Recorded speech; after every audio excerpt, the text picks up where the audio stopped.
Our Fox 23 severe weather team coverage continues just outside of the Hughes County town of Holdenville, where 2 people are dead, including a baby. Terrible. A confirmed long track tornado was seen by many living in the west and northern sides of town Saturday night. Fox 23 anchor Rick Marinon shows us the damage that will ultimately take months to rebuild. There are multiple families just around Holdenville who have living situations just like this one. But I'm told by emergency managers, when it comes to supplies and things like that, Walmart and the American Red Cross have already stepped up. If you feel the urge to help, right now they're asking you to pray for these families for the things they have to experience in the weeks ahead. My whole family lives up and down Highway 48. So I was on the phone with my mom and dad. They were in the cellar and we saw it we could tell it was over their house. Stephanie Kazee watched on TV and at times in person as Saturday night's tornado moved in on her family's properties just outside of Holdenville. This house belongs to her Aunt Judy. She still had walls, but when it came to the roof itself, it ended up across the street and in a nearby field. And then we got Judy on the phone, my aunt here, and we knew it was on her house, and my husband said, it's about to hit, and she said, I think it already hit, and he said, no, it's about to hit right now, get down.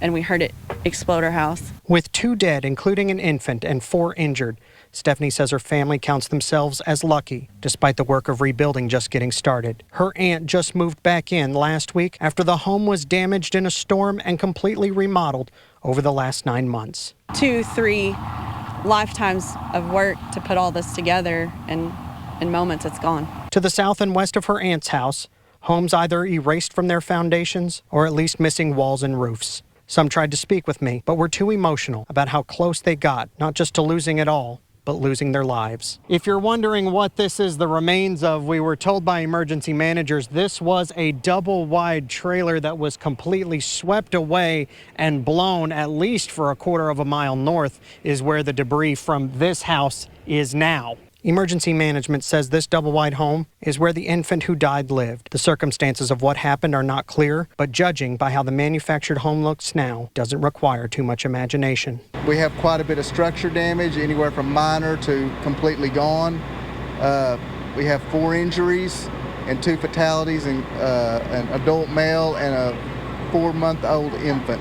Were they together? No, okay. No, they were not. Mike Dockery is the Hughes County Emergency Manager. A command post was set up shortly after the storm passed, but by the end of Sunday, everyone said they were good on resources and help. He says the actual central part of the city of Holdenville dodged a bullet, but the rural parts of town were still too close for comfort. I would like to ask is for prayer for the families that had lost loved ones and that lost their homes. Stephanie says she knows the family who lost the baby, and with it being such a small town, many do. They say it's a shocking loss for everyone, and they can only imagine what the parents are feeling. But it's also that small town mentality that had people here ready to help without ever being called on to assist. We had over 30 people up here today helping us, didn't ask, bringing food, bringing water, getting dirty, throwing things away, just sifting through everything to find what was valuable. When it comes to damage like this is the worst part of Saturday's tornado, is even if you still have the walls standing and all of your stuff is inside the home for the most part, the problem is not only was there rain right after the tornado, there was rain also on Sunday. So a lot of the things that would usually be saved were soaking wet by the time pickup began. North of Holdenville, covering news that matters, I'm Rick Marinon, Fox 23 News.